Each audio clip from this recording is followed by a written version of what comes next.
All right. Hello, ABL and fans of the ABL. I am Alan of the Rockies. Tonight, for ep2 of This Week in Armchair Baseball, I've got Cal of the Angels. I've got Tyler of the Twins. You guys know these guys already. I thank you both for coming on a Sunday night and talking a little bit of ABL. It wasn't a super busy, crazy week or anything, but we're still going to go over it and maybe pick out some interesting bits and pieces.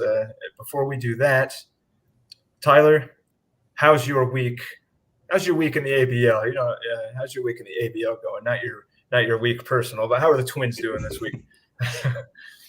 Twins are doing really well. I know Frank had posted something in the chat earlier today about our matchup being really close, and potentially one of us looking at scoring or having high score of the week this week, which I actually just looked, and Josh had a massive day today, so he ended up taking top score. But yeah, I mean, looking really well. I didn't love the longer weeks for my team this year aren't necessarily the greatest weeks, because that means I most likely have to use like Patrick Corbin twice, which is not something I ever want to have to do.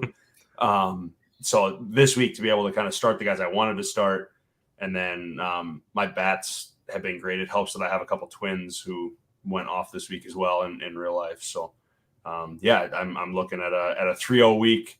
I don't think, I'm pretty sure Frank and I are done now, it looks like. So 3-0 week for me. So pretty happy about that. And Cal, I haven't looked. I looked earlier, but I didn't pay much attention. How are the Angels having as good a week 2 as they did week 1? It's still exceeding expectations, but if you asked me an hour ago, I would have said really good. But it looks like Andrew Haney is having another lights out outing, so that's probably going to lose in my divisional matchup, which is the only one I really cared about, and I'm gonna end up choking that one on the last day. You wanted to beat me. I mean, come on, you wanted to. I definitely wanted to, but like I want that divisional win. I want to see my team at the top there, and in fact, I'm gonna choke it away at the last day because my team only can score 13 points, and it just sucks. I have no pitching. Who does?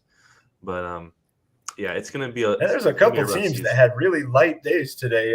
Who was it in the chat earlier? Was it the Nats that we were yakking about? A 9-point day. Yeah, 9-point day for the Nats when they were kind of looking like they were maybe in a position to do some more damage this week. And I didn't look at the Nats roster, but it's probably didn't have any arms going today if they only scored 9 points. But yeah, rough. Could have been another 300-point week for the Nats, but falling a little bit short. But Cal, right before you got here, what Tyler and I were talking about was maybe getting another look from you on this, because I think Tyler and I were fairly in agreement. But would I be wrong in saying that the first 2 years in ABL, I know you weren't around for all of year 1, right, but it felt like a 300-point scoring week, a 300-point single week matchup was a pretty damn good scoring week for a team. Yeah. And this week, week 2, we have already 12 teams that have eclipsed 300 points. I don't know if we're going to have a 13th maybe squeak in there, but I don't know. Does that seem – it doesn't feel like we've had that really yet, where that many teams are putting up that many points just kind of all together. And we're having this many close matchups where it's a 300-point team beating another. The D-backs faced 3 of those 300-plus point teams this week and beat all of them, of course. Yeah, crazy. The D-backs are monsters. But for the guys that said, well, it seems like there's more, it's early, but it seems like there's more parity. It seems like maybe the points or the talent's a little more evenly distributed. I think maybe we are seeing that. Am I crazy in thinking that? No, I mean, I'd say anyone that's mentioned it has been correct thus far. I mean, obviously with the full season to go through, but I mean, we're already seeing the benefits of some of the new rules that have been put into place. I think made everyone kind of compete more off the jump. We'll see what happens come May and June. Teams start getting figured out, and we start seeing who the pretenders are, who the contenders are. I don't know what the dump's going to look like from here on, but before, I'd say probably you had 10 teams by mid-April that knew they weren't gonna compete, and now I feel like maybe 4 or 5 would think that they don't have a shot. That changes things a lot. Tyler, that blurb that I made you remember about 5 minutes ago, let's get it out now, because I thought that was so interesting that I wanted to hurry up and talk about it. But Tyler just mentioned this before we went live. Lay it on me, Tyler. Yeah, so you had brought up that there were 12 teams this week that hit the 300 mark of points, which is crazy. It seems like, at least to us, crazy. It doesn't seem like we had that many teams scoring 300 in the past.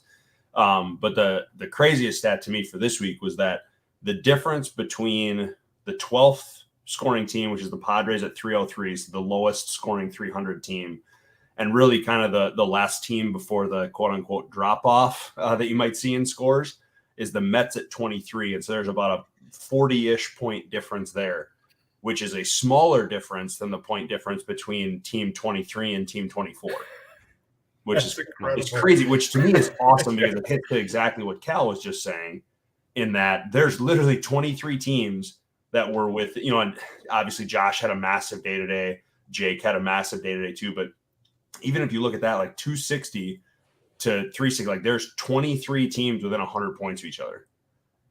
Like that's nuts. That's really, that's really that's awesome for the league, because that means, outside of maybe a team or two in this league, any of us can have a downish week, right? To where if someone gets the really good 7 starts, they can win. They can win a matchup that maybe they normally wouldn't. So I think that's a really interesting stat that I saw. It's pretty great.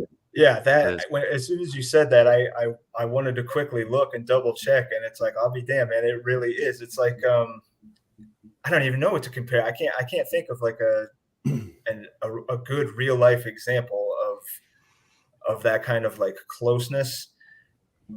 But I feel like we haven't had that yet in the ABL. I know it's only week 2, maybe I just, when I was doing the week to weeks in year 1 and year 2, it always felt like there was a line of delineation that everybody could see, that this is the upper half and this is the lower half. It really felt just kind of cut in the middle. And at least right now, early on, we are definitely not seeing that. I think that there's teams, look at the Rays, what they did this week, the Rays, taken over by speaking of them, they actually had 9 starts this week, I just saw. So that they're going to be losing some points again, I think. Chris, I think that's the second week in a row, Chris. Yeah, I just noticed that. Chris. Still, even taking out whatever extra, the Rays had a pretty good week for a guy that just came in, and Chris was playing an ABL 4 last year. Not even really. I mean, it's a 30-teamer, but not a points league. Not really the same kind of league. Came in and took over I don't know if we want to call the Rays a dead team. Like Dom was kind of around. He was largely unavailable and really wasn't making any moves and stuff. Just, ABL wasn't for him. But Chris came in and made some moves on the Rays and definitely didn't, sink that. He didn't immediately dump and say, okay, I'm just going to try to rebuild. And then ditto with Matt and the Mets. The Mets are kicking my ass right now. I kind of wish we maybe would have just stuck with Dwight at this point, and then I wouldn't be shamed by getting smoked by the Mets. To my credit, if I would have got the Matt Boyd start today, he would have scored 40 points, and I could have, I could be closer Game to changer. the Mets, but yeah, right. I felt like it was going to be good, but no, Matt Boyd is not the answer to my prayers, I don't think. But yeah, I'm really enjoying, if there's one part of this early ABL season that I can enjoy, it's the snapshot of the league is really kind of like the landscape is changing from, I think, what we're used to seeing. We're used to seeing the top teams are the ones that score 300 plus, and then everybody else is. But man, now nearly half the league is putting up 300 in week 2. And as everybody's discussed, half of Major League Baseball is injured. So what are some of these teams going to look like when they really, really get healthy? Now on the flip side of that, we did have a couple major injuries this week. Mark, I believe Cleveland Mark lost Woodruff. The Cardinals lost Jeff Springs. Who else am I forgetting? I feel like there was another fairly big one this week, but maybe not. Matt Manning. That was massive. Huge. Oh, yeah. Man, the Matt Manning and the Matt Boyd. Yeah. Detroit pitchers named Yeah, Matt, don't trust the Detroit Mets. And somehow I feel like Mark can probably withstand. I mean, it's hard to say you can withstand, an ace going down. Yeah. But man, poor Mark just getting thumped with another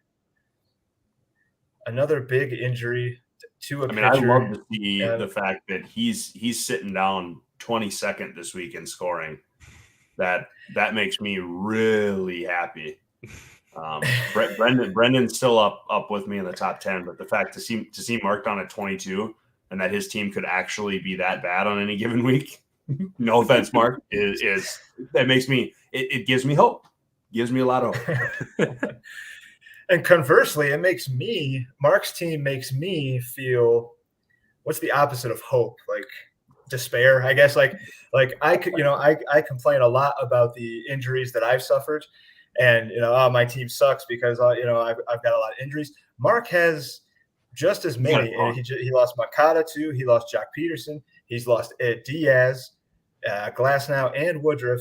And Mark is showing that just build your team better, and maybe you can withstand these injuries a little bit more. That you don't have to be a low 200-point scorer just because you have a few guys hurt, like I do. So I can only whine without my tongue in my cheek, so much when I complain about my injuries, because I just didn't build. I guess Mark's showing you can do it, and I'm sure the Cardinals will be fine. He's going to lose Springs, but Jeff didn't build the Cardinals around Jeff Springs. So let's take a quick look at how the Cardinals will be able to remedy that. He also just lost Stanton, so that's not nothing either. Stanton was a 3.7 point per game player. Yeah, Springs still does not have the cross on the flag, so it's not just Yahoo. I mentioned earlier today, Yahoo still has him day-to-day. For whatever reason, he is not IL designated. Yeah, it's a little strange. And Jeff's also lost Verlander. He's I don't know if he lost Paxton, because I don't know if he ever actually had him, but you have to know that was not going to go devastated, well. Man. Whereas Duke, of course, the Pirates getting ready to get Tatis back and just got Brett Beatty called up, so kind of maybe the opposite side. I know Adam posted a screenshot of Duke's IL earlier, and it was just Joey Votto sitting there. Joey Votto collecting dust while the rest of the team though he's going to take a loss. We have determined that the Pirates are going to take a lot. Who's beating him this week? I don't recall. John's Tigers. Yeah. The Tigers. All right. Yeah, look at the Tigers. 338. Nice to see them coming back. Man, the Cubs, 331. The Cubs outscoring the Pirates. Shame that Frank couldn't match up against Duke in one of those weeks where he's going to go off like this. The Royals, even without getting, Grayson got beat up today. I don't know if he started him, but Grayson got beat up. The Royals guys have not been kind of what we thought they would be to start. He's still putting up 300. Yeah, the Brewers putting up 300. The Pods, who I seem to underestimate year in and year out, putting up 300 points in week 2. And that's looks like he missed a couple starters today, so could have been a little bit better, but still putting up 300 points. The Jose Budo start for 10.5. I thought he would have scored better, but still pretty good. Still a lot of people would take a 10.5 for a start. So, hey, I picked up I fabbed Colin Ray the other day. Paid $13 for him. Turns out he's at least going to get one more start. And then I fabbed Tommy Malone, and he instantly got sit back down. So I thought I would take a gamble. I only put $2 on old Tommy Malone, but I need innings. I'm desperate for innings. He looked like he maybe did enough to stick around and get some. But he's one of those guys. They'll pop him up when they need somebody, and maybe I'll be able to cop an extra start or two, and just cost me a couple fat bucks. But man, yeah, very interesting week. I kind of hope we can see it continue going forward. I'd like to see even more teams, hit that high water mark of 300 points, and I think it's easily possible. We've seen a lot of these guys be that. We know the O's can do it.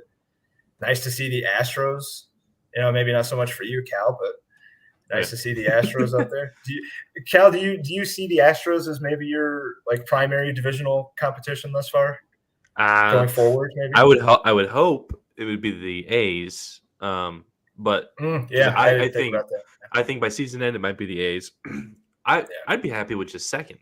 I mean, going from where I was, I've been very happy with second place. But dude, I'm blown away by your team. I gotta say, the points the Angels are putting up after kind of what it looked like when you initially took them over. Horrible. Yeah, I don't remember. I don't want to even if I could remember who it was, I don't want to throw them under the bus. But somebody had PM, and this was a while ago. You're like, man, they said, I'm not sure if Cal's not in over his head, with this. I don't remember some kind of trade or maybe some kind of series of trades you made. But I made some stupid trades. I'll go back and I'll just I'll just cry about it. But man, look at the Angels now. Look at the Angels now. It was a Flaherty deal. I know it was a Flaherty deal. I think about that every day. It probably, I traded. I didn't realize how good Cedric Mullins was. I knew how good he was, but I didn't realize how good his deal was. And I think about that probably once a week. Pops in my head you're an idiot. You're so stupid. So that one burns. I wish I got that one back. But yeah, after figuring out how this whole thing works, it's been kind of piecing things together here and there. I wouldn't say I'm going to be a good team. I'm okay with being average. It's fine from where I was. But it does seem like it's built just for this year. I don't have very many guys on long contracts, so I didn't have the resources to go get that anyways. Because usually the asking price on those guys is way out of my price range. So yeah, I figure I'd just build in the auction, build through trades, see what we have this year, and maybe I can sneak in to a wild card spot. Not sure, but so far it's working. I think it's impressive, man. I really do, and we can just add Cal onto the. if we've noticed anything else, it's the trend of these quote unquote new owners coming in, and I mean it started really with Josh and Zach taking over the Brewers and the Giants and have turned them into really, really good team. I don't want to call them powerhouses yet, but they both scored 300 plus this week. We had Steven come in, take over the Orioles. Orioles are a great team. Cal came in, took over the Angels. Angels are kicking ass right now, competing. It's week 2, but obviously a team that can compete in that division. Chris with the Rays, we talked about earlier. Brendan. Yeah. Brendan came in with the Royals. Yeah, it's just these guys are all coming in, and I see my some OG guys like myself and Tony and Harry and maybe Lenny. We seem to be going the opposite direction where we are not getting any better. And we're watching these new owners just kind of, walk over us. It's like in one hand, I'm proud of the league that the ABL is for, trimming the fat and bringing in good, solid owners. We have yet to bring in a new owner where we said later, man, this guy's not active enough, on the Discord. This guy's not making any trades, not setting his line. That just doesn't happen. Every single new guy we've brought in has taken over a team and put it on the road to being a playoff team. I mean, you can't kind of deny that. So I think what you've done with the Angels in a pretty short amount of time, and yes, when maybe at the very beginning it looked like. Yeah, it was bad. It looked like why did we bring? Why are we letting Don talk us into this? Let this child in. Yeah. The Kid heck's can't going even on? buy a beer. How's Yeah, he supposed to the run a heck? team in a 30-team league? What the hell's going on here? No, man, the Angels looking good. I remember Dad telling me about the league. Angels, I said no initially because he's like, dude, I'm going to join this 30-teamer. I kind of want you to join. I think you'd be good at it. I'm like, no way. That is, I'd have to redo how I think about baseball. Like I did no way.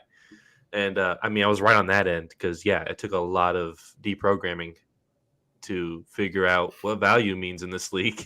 When you go out on the wire and you see nothing, it's like you got to make your own value at some point. So it's the most unique league I've ever had the experience of being able to be a part of. It's awesome. I love it. It's the best. Well, Alan, would you say, like, just kind of to your point about like the new guys coming in and having new teams, stuff like that, would you say, like, for guys like yourself, like Tony, like Harry, Sam, Lenny, the guys you mentioned, like, do you think that part of it is you guys are almost handicapped by having started the league, and maybe you feel like you have like a connection to players or a connection to how you want to build your roster or whatever it is, where these new guys come in and, most of the teams that were taken over, even if they were bad, still had an opportunity to really, again, not have any sort of bias and just go in and trade everyone, not knowing any of the value. And in the end, it kind of helped in a sense to not know the value because they probably got rid of a lot of stuff, were able to do stuff in the draft. Whereas you kind of know the league, you know what value is. And so it's harder for you to maybe trade guys or draft guys or whatever it might be.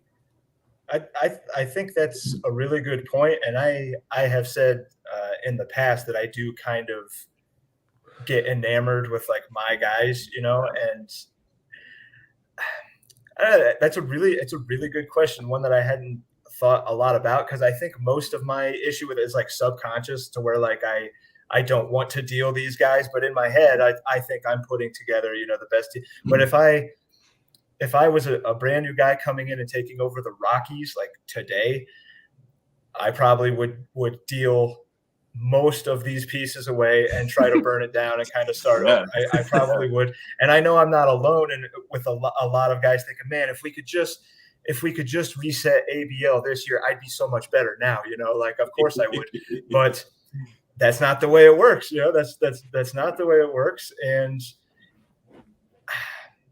I don't know where I went wrong, in this, in year 3. I mean, I do. I eschewed depth for flexibility. And I've said that before. I've got a million guys that can play everywhere, but I don't have anything to do once one of them gets hurt. It still creates a gaping hole in my lineup. And that's my own fault. Mark prepared for that. These other guys that have plenty of injuries, they prepared for it. I didn't. I spent $30 on Jose Abreu, and this is the year he sucks. So, that's on me. If I could have got 3 $10 players instead of one $30 player, my team would probably be looking better. But then with these auctions, the way we do them, if there's some rando that happens to watch one of these episodes and has no idea how we do this shit, having 60 guys on there once, you don't know that you're going to be able to get 3 $10 guys. You kind of have to get your guy, because, well, if I don't get Jose Abreu, I don't have a first baseman. Mm-hmm. So, can I reliably think that, I'll be able to get Ty France or whoever it is for $13 instead of, and that I got to make this decision now. So let me put my money into Jose Abreu or whoever it might be. So that's the other side of it, is just not. I guess I just didn't prep well enough. I thought that I was going to be able to skirt by on. Yeah, I was just hoping to be lucky with injuries. I guess I was just kind of hoping to be lucky. I can absorb 1 or 2 or whatever, but I have not been able to absorb the ones that I've had. I don't think the year is over yet for the Rockies. I do think that my team is better than it has performed so far. And I have gotten no starts out of Musgrove. Not that would have probably gotten me any more wins than I am going to notch a win this week. Let's not brush that aside. I'm going to beat the Marlins, but going to get off the schneid. But that's the long-winded way of saying, Tyler, I think you're probably right, but because I think it would be really fun to come into a 30-teamer like that and just have this team and and blank slate the thing. I think that would be like a really fun thing to do, but do I know that I would be able to end up better than what I just am right now? Like I probably would still like Andrew Vaughn and Aaron Ashby and those guys that I liked. So, but would I like Aaron Ashby as much if I hadn't drafted him in the original minor league draft of ABL? Probably not, because I don't have him anywhere else. Yeah, he's one of my ABL guys, and or would you be willing to pay, even like pay less for guys, right? Like that's part of it, because your whole like $30 for one player or $10 for three players, like I hate looking at it that way. One, because of the exact reason you said, when there's 60 players on the board, like there's just no way that you could possibly predict all of the different variables happening at once, right? Mm-hmm. How I do like to think of it is like $30 is $30 regardless, yes, but that $30 doesn't necessarily have to be three $10 guys, when essentially you could maybe get a bargain on one of those $10 guys for $6. And then all of a sudden you've gotten a 10, a 6, and then you got $4 extra bucks to spend to get 14.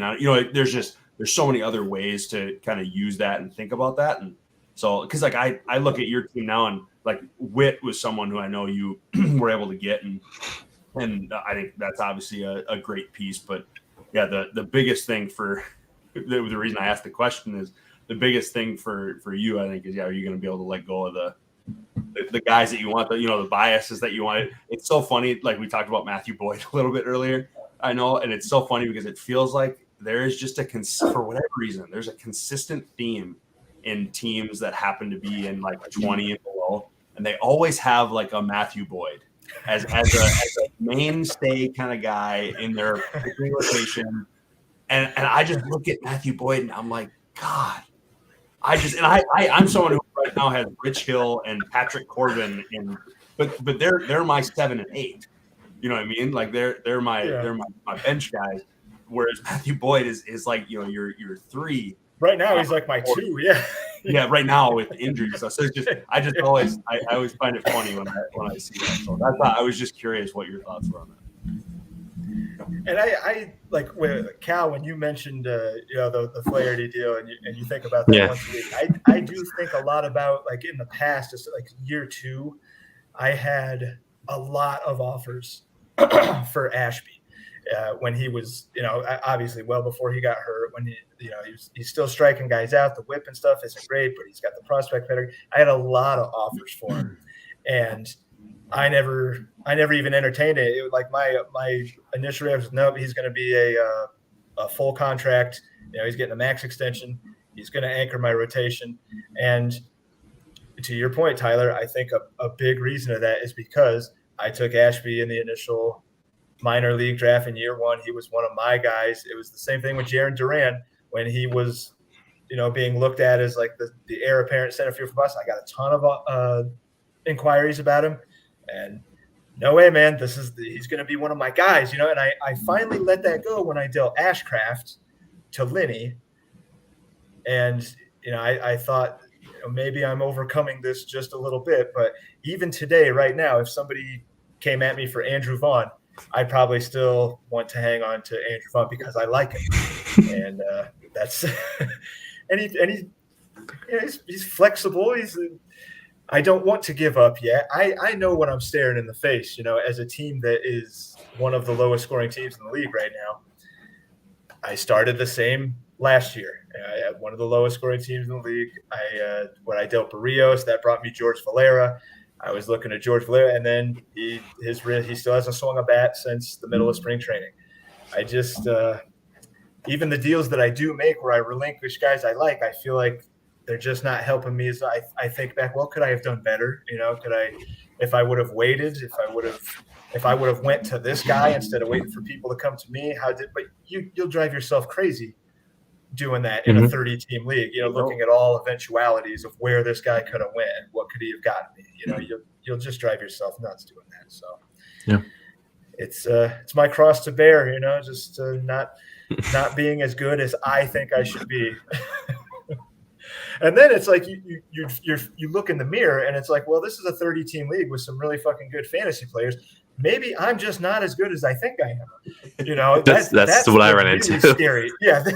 That's exactly what I ran into. Is like, dude, a 16-teamer was like a lot for you, and you think you walk into a 30-teamer and just win? Like, what are you talking about? Like, Well, that's where though too, like the whole concept of winning. And I've had this conversation with a lot of other people in the league too. Like, winning in this league, at least for me, I can't speak for everyone else, but winning in this league for me is making money. Mm-hmm. Like, because in other leagues, like I want to win the championship because I feel like I can. In this league, I feel like if I ever get a chance to win the league like that, it will be the best year of my life, and I will be having so much fun, and it is just awesome.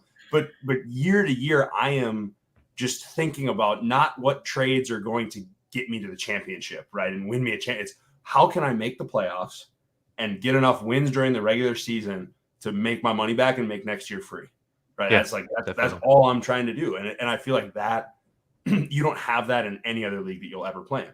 Because of how this league is laid out and how Duke made the payout structure and all that kind of stuff, which is genius. But two, you're a 1 in 30 shot every year. And it's just, unless you get a draft like Duke, you're not going to compete. The same teams aren't going to compete year after year after year after year. It's just not going to happen. Can you imagine if ABL was an Empire League? And we'd be one Pirate victory away from wiping the entire thing and starting over. Like I'm not advocating for that at all, but just like you don't expect a brand new 30-team startup to have the single team dominance. And I've tried to look. I've dug into the Pirates. What the hell? There's not just one thing, like we might just have to suck it up. And like, I might have to admit, I'm not as good as I think I am. I might just have to admit that Duke is a really good fantasy player. Sure. Sure. It's just Joey Votto on his IL, but that doesn't have anything to do with the team that he's put together, with the teams that he put together for year 1 and year 2. The guy knows his fantasy baseball. You can't really say anything else about it. You can't be lucky for 3 straight years. Right. Well, he put the league together too, right? It's like he had an inside idea, at least, of what would be good in a league like this. So that obviously, I do wonder how much he thought about that. Like I need to do Duke to talk about the Pirates or whatever. But I'm curious, like, I don't want to say like, did he have foreknowledge or anything? Because you can't predict how a 30 team is going to go. But like, I'm pretty sure he said that it was his first go at a 30 teamer. Like, he had used couch managers before, but he had never done a 30 teamer where there's going to be 60 guys all on the board at once. So that's just knowing how to put a team together and being a good fantasy player. But it would be hard to deny that being the guy that wrote the Constitution doesn't have some edge to it. I don't know what if it's quantifiable. Yeah, we would need Josh in here to run some numbers or something, but see if there's a quantifiable edge to that. But I mean, you can see that like being on the EC doesn't do anything. I mean, me, Sam, and Lenny, we suck. We're on the EC and we suck. Duke isn't in there sharing information, of how you build a great dynasty team or anything. So I mean, what he does, he keeps to himself, but he also does it out in the open for everybody to see. Yep. And we just aren't able to replicate it. The guy he's just good at this stuff. Well, it's gonna be a few years, right? Like he built it from the initial draft to the point where like he's able to be good enough for 4 or 5 years. Right? Like, he's definitely able to compete and be the favorite for 4 or 5 years, and that's just how his team's gonna be. Eventually, the prices will and the contracts will catch up, right? And then maybe we'll see a slight shifting of the guard, but I mean, I'd be shocked if Duke was ever in jeopardy of missing the playoffs. I would shock. How many straight championships do you think he would win before he said, you know what, maybe this is enough? Maybe we should consider, keeping the same 30 guys around, but turn it into an empire. Keep the same rules, keep everything the same. Just introduce an empire format to where if the Pirates win a 4th straight championship, say he wins it this year, and say it looks like he's going to have a good chance at winning next year. I don't know Duke well enough. I don't think you guys do, but just like spitballing and hypothetically speaking, do you think that's something that Duke would consider, just like knowing Duke as we know Duke? I think it's lame. I mean, if you're good, you're good. Like, why would you Like that's the whole penalize point yourself of for that? dynasty, Yeah, right? Like yeah. you're It's building a like, dynasty that's yeah, supposed to crush year after year after year. Like that's the yeah. whole point, right? Yeah, because If I I built an don't empire bring like that up that, yeah, unprompted. Yeah. See, I'd be so mad that if would someone did destroy that to me. me. Yeah, especially if I Yeah. was like second best. If I was making Yes. the ALCS every year or whatever, that would annoy Yeah, the hell out of me. But I don't definitely. totally bring that up unprompted. I had a couple of private messages, and not within like the last few days, but after week one, when it was obvious that the Pirates were going to just run train on the league again, the notion was floated like, I wonder if Duke will get sick of winning and want to reset the league. And it's like, well, I don't think he would have kind of invented ABL4, which is a 4-year reset league, if he intended on resetting ABL because one team was Right. too good. Yeah. I am in that camp that this is not an empire league. This is a dynasty league. The goal is to build a dynasty. It's in the goddamn name of the league. Like, of course, you want to build a team that is expected to compete for a title every year. Just because the team expected to compete for a title ends up winning the title, that doesn't make it worse. That makes it better for him and worse for 29 others. But that gives you the king to shoot for. I think it's kind of neat, to add to all the uniqueness of ABL. We also have like the guy that invented it kicking all of our asses. It just think about this too.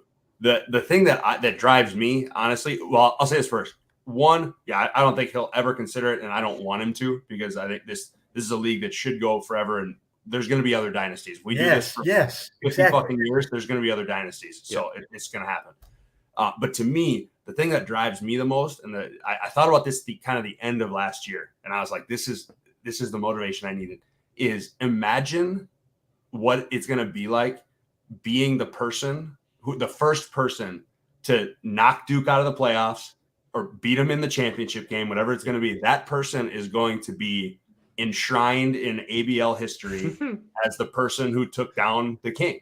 You know what I mean? Like, it'll be our George Washington. Yeah. Yes. Like that. It's just, I think that's such a, like, to me, it's just so hilarious that we're talking about a fake thing and how excited this makes us. But like, that is so motivating to me to want to be that team. And I'm in the AL too. So like, it would be me potentially beating him in the championship, right? That would be what I would do. Like, oh, it would just be so cool. Put your face on the ABL currency. Yes. And it's funny to talk about like another grown man like that too. Like, oh my God, I beat Duke at this fake thing. So now all of a sudden I'm this awesome person. Like, it's so funny. Who do you think you are? I am. Exactly. Right. But that's what makes the league so awesome. Is like the fact that we get jazzed up about that kind of stuff. So that's what has motivated me to just buy in even more and love it. It's just who's going to beat Duke. Imagine trying to explain to your wife like why the smile hasn't left your face in 3 or 4 days because you beat the Pirates in the ABL championship.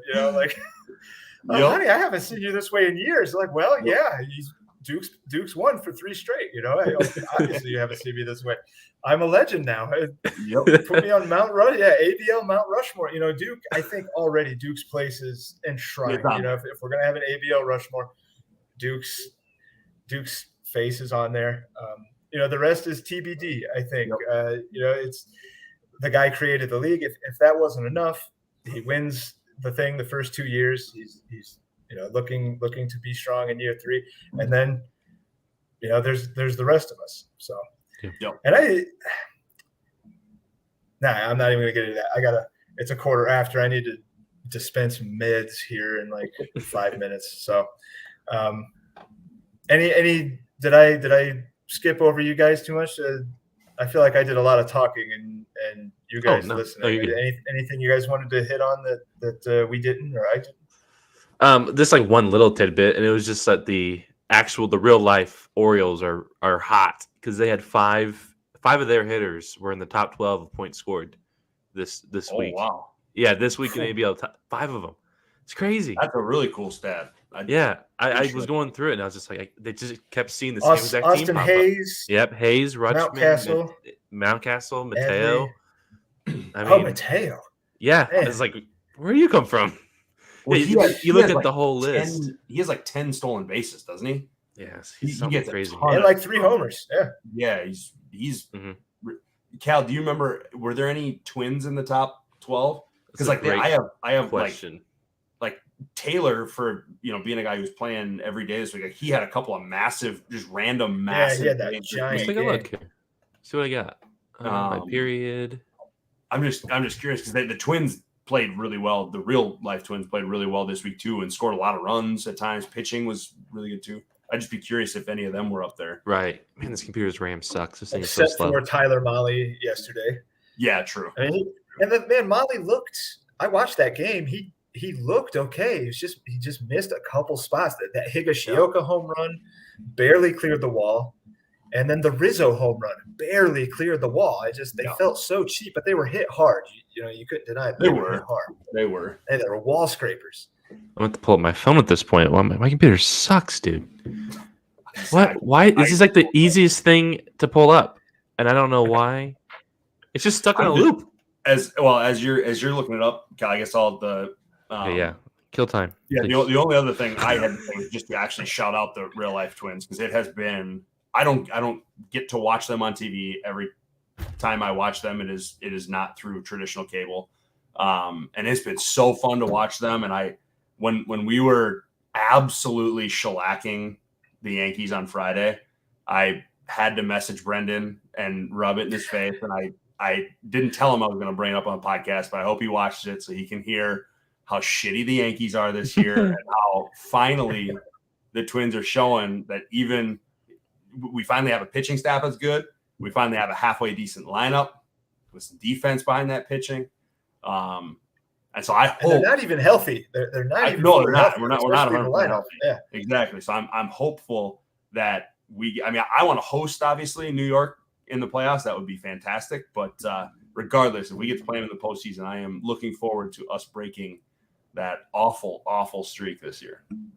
And for the record, it is Taylor. It's Taylor at 28, though. Yeah. He's the first one. Ridiculous, man. Yeah.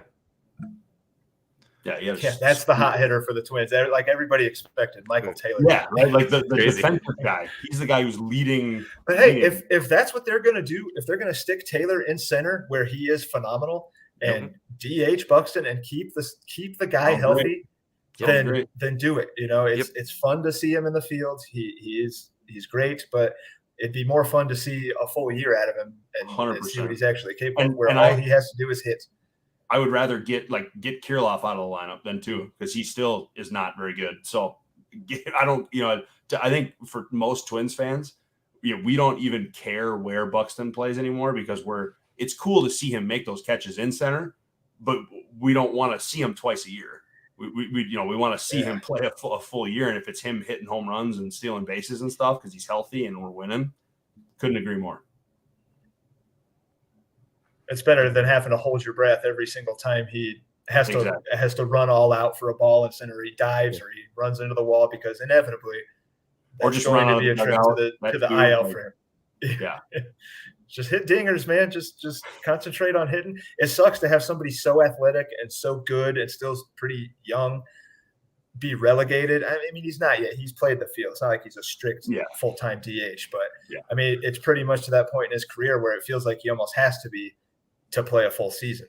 Correct. This guy just needs to DH, and I feel like the White Sox have like 6 or 7 guys like that. It's a shame, but it is what it is. I'd rather see these guys put up a full season of numbers. Yeah, White Sox need to be investigated or something, because just the continuous stars that are hurt every single year. What's going on? What is going on in that clubhouse? It's constant, and you can't crazy. blame Tony La Russa. You can't just always blame the 80-year-old manager for not knowing how the kids function these days or whatever. Yeah, it's just they just seem to. Now, right now, they have most everybody back. Right, they got Eloy back. Lou Bob's healthy. Vaughn's healthy. Mm-hmm. Cease and Kopech are healthy. Lance Lynn's back. They're going to get Hendricks. Maybe they're going to get Hendricks. I don't know what his I think probably a couple months. Is, but I think he's done his last round. I think he should be back. So.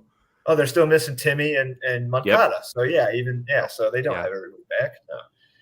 I'm missing Jimmy. Just like you list off all those names, and it's like, Jesus, that could be such a team. Yeah. And they seem to continually disappoint. That's a podcast for another time, though. The White Sox talk woes. about disappointing real life teams. Yeah. Disappointing ABL teams. All right, guys. Well, thank you for taking some time out of your Sunday, talking a little ABL.